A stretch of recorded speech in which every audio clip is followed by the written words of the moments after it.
What is going on, guys? Coach O here at the Lion's Den located in Colmar, PA.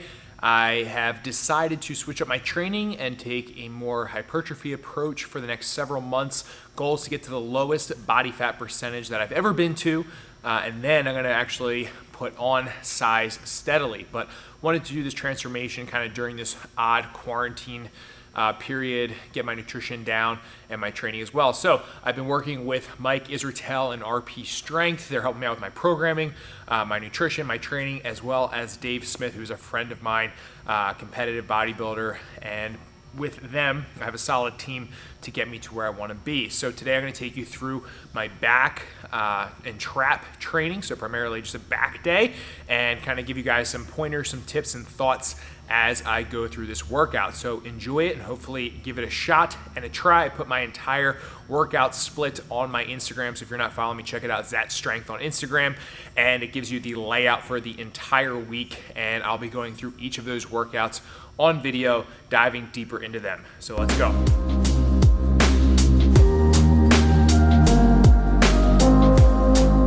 All right, my friends, so first movement on tap for back today was gonna be barbell row, but we're gonna row all the way up to our chest and touch our chest every single time. Now, the biggest thing with this movement and exercise, and actually all the exercises that I've been doing during this hypertrophy phase or mesocycle, has been full range of motion with everything that we do and no body English. So this has been a big difference for me and very eye-opening because we're really just trying to target the muscle itself and get as much stress to that muscle as possible. So when doing these, we really want to make sure that we keep our chest, I would say, as proud as possible by kind of opening up your chest as much as possible and limiting any body English. So the hips shouldn't be moving. This is something that I struggled with early on. I still have a little bit of issue with it, but I'm getting a lot better since when I started. And we want to make sure that we row all the way up using our lats to touch our chest. Now we're going to do that till about technical failure. So from there, we're going to do a superset of regular bent over barbell rows to about our belly button. So you're not gonna be able to get anywhere near as much because you're gonna be pretty smoked from that working set of getting the bar to your chest every single time. But it's just a way that we can get a little bit more stress to the target muscle. So with this exercise, I did 3 sets, and I'm trying to beat last week in terms of volume. So the weight stayed the same, but I'm trying to get increased volume.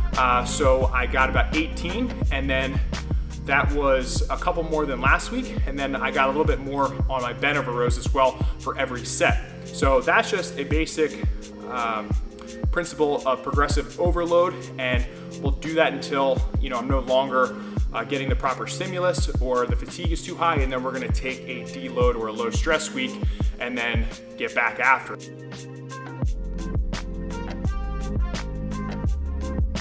All right, next exercise on tap is gonna be the lat pull down. By far, one of my favorite back exercises personally, just because it feels good, I like it, and I've noticed I get good growth in my back and lats from this exercise. Now, for this, I was doing 3 working sets, and I was trying to be anywhere from that 10 to 15 rep range, trying to either match or beat last week's reps that I got with this exercise. I noticed my back felt a little bit more fatigued today, so I actually did really well in the rows, but on the lat pull down, I basically got the same amount as last week. Not really a big issue because it was still a good training session, but the goal is to progress or meet last week in terms of volume. So a couple of points of performance for this is we want to make sure that we're touching our chest with the bar every single time we pull it down. Now, I struggled with this in the beginning, and the more I did it, the better my range of motion got, and I think you'll find the same when you guys do this. If you can't touch your chest, bigger guys, more muscle, it's just gonna be harder. So we're gonna have to do it more to get that full range of motion and mobility just because of the muscle mass that we have. But if you are struggling, before I couldn't touch my chest, what I would do is just try to get it below my chin. So that was just establishing a good reference point to make sure that I'm getting the same range of motion on every single rep and that the consistency is there. So if you can't touch your chest, try to get it below your chin or wherever you have a point of reference to make sure that every rep is the same. Now, in terms of grip, I want you guys to play with your grip a little bit, see what feels the best. I actually used to do these with a very wide grip, but I noticed that I felt it more in my lats the closer I brought my grip just a little bit, and I just overall felt better about it. So play with your grip, start wide, see how that feels, and then go a little bit closer and see if you feel it in your lats more, your back more, or maybe weaker areas of your back that you haven't used. Try it out and experiment with it. Another thing I really like to incorporate with this as well is straps, just because we're trying to focus on the lats and the back and not be limited by our grip strength.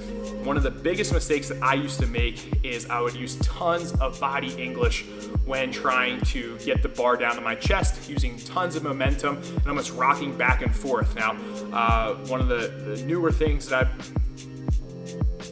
one of the biggest mistakes that I used to make when doing the lat pull down was using tons of momentum, where I'd come up and I'd rock all the way back and pull the bar to my chest every single time.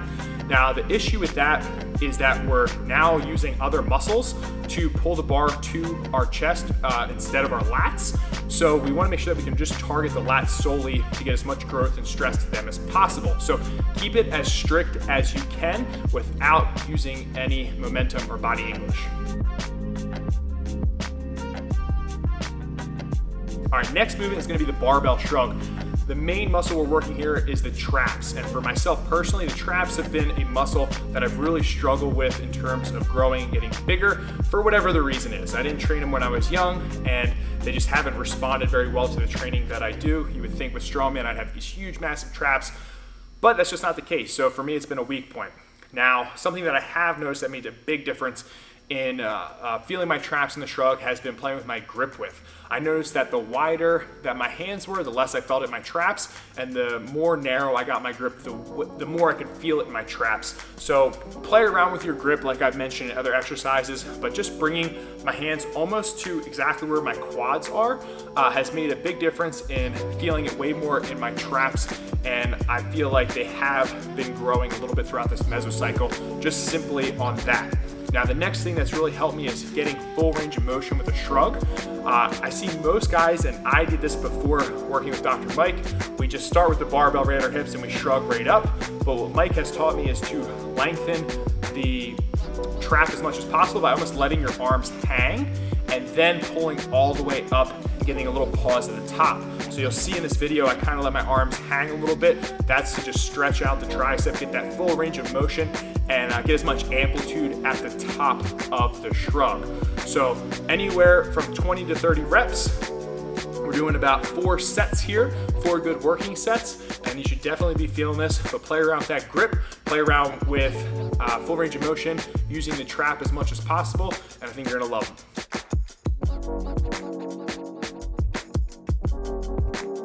All right, the last exercise is right after we're done the shrugs, we're gonna go to some barbell wrist curls.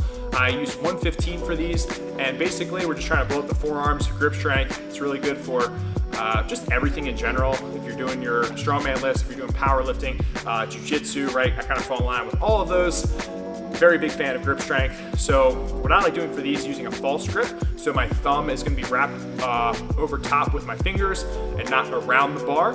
And I'm gonna let it hang all the way down to my fingertips, and then I'm going to roll it all the way up and try to get a slight pause at the top. So once again, full range of motion, open your hand up as much as you can, and then curl in the wrist and get a nice squeeze at the top. Did 4 sets here, anywhere from 10 to 15 reps. Sometimes at the end, I'll actually wrap my thumb back around with a normal grip, and I'll try to squeeze out anywhere from 3 to 4 extra reps with my thumb back around the bar. But you definitely will feel a gnarly forearm pump from these. And just from everything else that you did during this session, your forearms are gonna be nice and jacked. So there you guys have it. That is day 1 of back. I have another back day later in the week with a couple things that are swapped around. But I'm just excited to go through this journey, right? I haven't done hypertrophy training like this, like a bodybuilder, since I first started lifting, and I had no idea what I was doing. So I'm in good hands. I'm learning from some of the best guys in the industry. We got Coach Mike, we got Charlie, we have Coach Dave, who's a friend of mine, who's a professional bodybuilder and a jiu-jitsu brown belt, almost black belt, who's a monster, and I'm sure you guys will see him on the channel at some point. But these guys know what they're talking about, so I'm just trying to be a sponge and absorb it as much as possible and share that with you guys. So hopefully you're enjoying it. If you did, make sure you guys give the video a thumbs up. comment down below with what you thought of the video, or maybe some exercise that you really love doing for your back. And of course, subscribe to the channel. During these times, your support means everything to me. It keeps me going. It keeps me making these videos. I'm not gonna lie, things have been tough, okay? They've been tough for everybody. But to have you guys tune into these videos, you know, maybe have some extra time to watch them, really motivates me to get in here and produce good, high quality content for you guys. And I'm gonna be putting out this entire program for you guys to try. I'm gonna have Dr. Mike on here, and we're gonna run through a lot of principles and tips on how you can apply it to you guys. So it's gonna be a really good series. I'm excited about it, and hopefully you guys are too. So stay a lean, mean strength machine, stay safe, stay healthy, and of course, stay strong. Peace.